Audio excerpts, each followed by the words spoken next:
মৌর্য সাম্রাজ্য ভারতীয় উপমহাদেশের সবচেয়ে বড় সাম্রাজ্য, যা বর্তমানে ভারত, পাকিস্তান, নেপাল, আফগানিস্তান, বাংলাদেশ এই সকল অঞ্চলে বিস্তৃত ছিল। মৌর্য সাম্রাজ্য, যার আয়তন ছিল 50 লাখ বর্গ কিলোমিটার। ইতিহাসের অধ্যায়ের এই ভিডিওতে আমরা মৌর্য সাম্রাজ্যের ইতিহাস সম্পর্কে আপনাদের সামনে তুলে ধরব। মৌর্য সাম্রাজ্য তৎকালীন যুগের অন্যতম বৃহত্তম সাম্রাজ্যগুলোর মধ্যে একটি। শুধু তাই নয়, ভারতীয় উপমহাদেশে এর চেয়ে বড় সাম্রাজ্য কখনোই তৈরি হয়নি। 322 খ্রিস্টপূর্বে চন্দ্রগুপ্ত মৌর্য নন্দন সাম্রাজ্যকে উচ্ছেদ করে এই সাম্রাজ্যের প্রতিষ্ঠা করে। এই সাম্রাজ্যের সম্রাটরা 321 খ্রিস্টপূর্ব থেকে 185 খ্রিস্টপূর্ব পর্যন্ত শাসন করেছিল। যে সাম্রাজ্য উত্তরে হিমালয়, পূর্বে আসাম, পশ্চিমে বেলুচিস্তান ও হিন্দুকুশ পর্বতমালা পর্যন্ত বিস্তৃত ছিল। চাণক্য নামক এক ব্রাহ্মণ আচার্যের সহায়তায় চন্দ্রগুপ্ত মৌর্য একটি সুবিশাল সাম্রাজ্য প্রতিষ্ঠা করেন।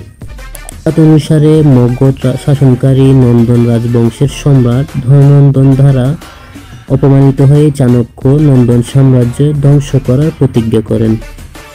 চন্দ্রগুপ্ত মৌর্য ও চাণক্যের সেনাবাহিনী প্রথম দিকে নন্দন সাম্রাজ্যের কর্তৃক পরাজিত হয়। চন্দ্রগুপ্ত মৌর্য এরপরও বেশ কয়েকটি যুদ্ধে ধননন্দন ও তার সেনাপতি ভদ্রশালাকে পরাজিত করতে সক্ষম হন এবং অবশেষে পাটলিপুত্র নগরী অবরোধ করে 321 খ্রিস্টপূর্বে মাত্র 20 বছর বয়সে নন্দন সাম্রাজ্য অধিকার করেন।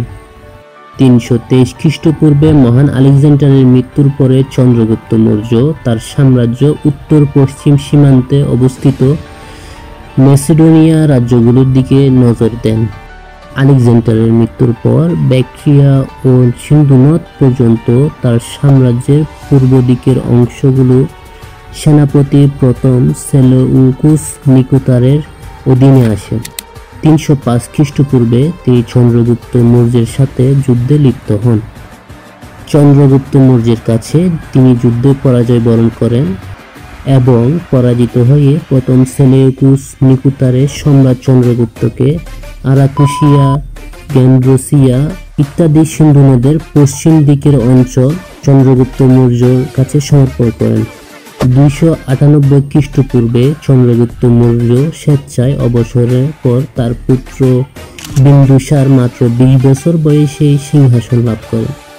বিন্দুসার মৌর্য সাম্রাজ্যকে তিনি দক্ষিণ দিকে আরও প্রসারিত করেন এবং কলিঙ্গ, চের, পাণ্ডু ও চুল রাজ্য ছাড়া উত্তর ভারতের সমগ্র অঞ্চল বিজয় করেন।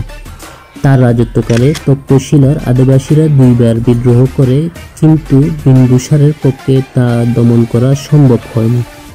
272 খ্রিস্টাব্দে বিন্দুসারের মৃত্যু হলে উত্তরাদি প্রশ্নে যুদ্ধ শুরু হয়ে যায়। বিন্দুসার তার পুত্র সুমসিমকে উত্তরাদি হিসেবে চেয়েছিলেন, কিন্তু সুমসিমকে উগ্র ও অহংকারী চরিত্রের মানুষ হিসেবে বিবেচনা করে বিন্দুসারের মন্ত্রীরা তার পুত্র অশোককে সমর্থন করেন। রাধাগুপ্ত নামক এক মন্ত্রী অশোকের সিংহাসন লাভের পক্ষে প্রধান সহায়ক হয়ে ওঠেন এবং পরবর্তীকালে তার প্রধানমন্ত্রী হিসেবে দায়িত্ব পালন করেন।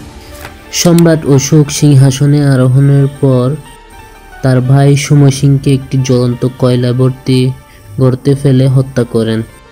সিংহাসনে আরোহণ পর তিনি তার সাম্রাজ্য বিস্তারে মনোনিবেশ করেন। উত্তরে হিন্দুকুশ পর্বতমালা থেকে শুরু করে দক্ষিণে কিছু অংশ বাদ দিয়ে সমগ্র ভারত তিনি মৌর্য সাম্রাজ্যের অধীনে নিয়ে আসেন। সম্রাট অশোকের শাসন আমলে মৌর্য সাম্রাজ্য তার সর্বোচ্চ আয়তনে এবং উন্নতির চূড়ায় পৌঁছায়। শিক্ষা, সাংস্কৃতিক, ব্যবসা, বাণিজ্য সব দিক দিয়ে মৌর্য সাম্রাজ্য উন্নত ছিল, যা মৌর্য সাম্রাজ্যের শাসন আমলে পাওয়া ধ্বংসাবশেষ থেকে বোঝা যায়। সম্রাট অশোক ছিলেন মৌর্য সাম্রাজ্যের শেষ শক্তিশালী শাসক। তারপরে যে শাসকরা এসেছিলেন তাদের শাসন ব্যবস্থার দুর্বলতা থাকার কারণে মৌর্য সাম্রাজ্য আস্তে আস্তে দুর্বল হতে শুরু করে।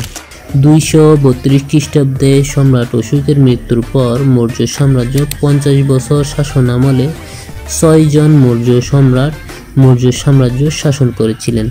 184 খ্রিস্টপূর্বে শেষ এবং নবম মৌর্য সম্রাট বৃহদ্রথ মৌর্য সাম্রাজ্যের এক সামরিক কুচকাওয়াজে তার প্রধান সেনাপতি পুষ্যমিত্র শুঙ্গ এর হাতে নিহত হয় এবং পুষ্যমিত্র শুঙ্গ বৃহদ্রথকে হত্যা করে মৌর্য সাম্রাজ্যের সমাপ্তি ঘটিয়ে শুঙ্গ সাম্রাজ্যের প্রতিষ্ঠা করেন।